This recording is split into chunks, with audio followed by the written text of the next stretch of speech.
Hey, my 2008 CTS had lots of door opening problems. The two front doors wouldn't open from the outside. There was the micro switches, which are located right underneath here inside in the door handle inner assembly. And I have a video on how to replace that with Radio Shack 99-cent switches.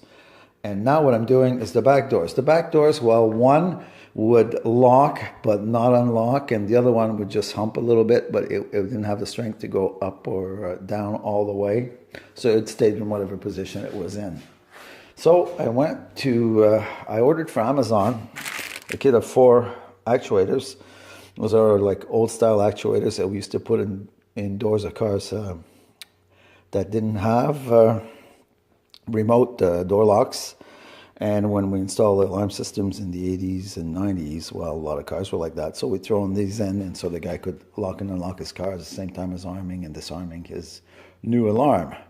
$13 US for 4. I used 2. Now, how it goes in couldn't be any simpler. It's almost ridiculous. Put it on the outside like that.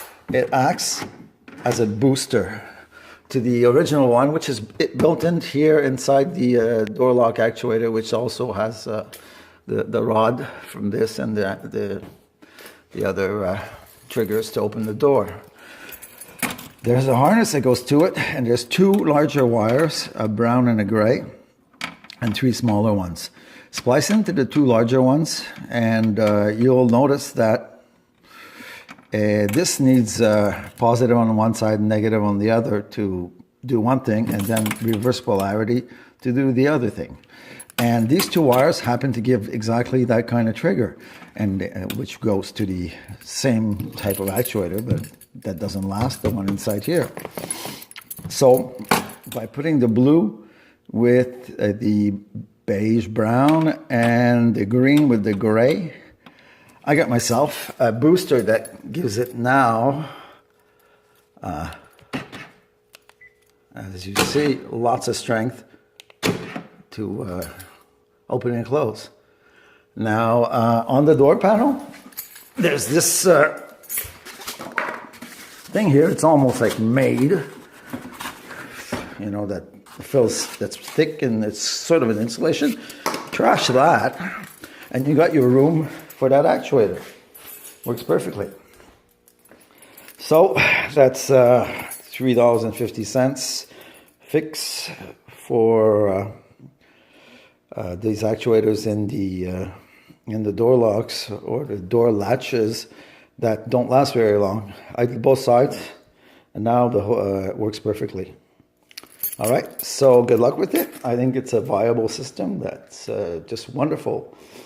All right, thanks. Hey, usually this says how you mount these door pumps, as I call them. But in this case, because I wanted it straight against the door panel, I drilled out the hole to accept either a 3/16. I drilled a hole to accept either a 632 or an 832 screw. And then I managed to get my fingers in there and put a nut on the inside of the door skin. Okay, it's kind of hard, and it's hard to get a lock washer in.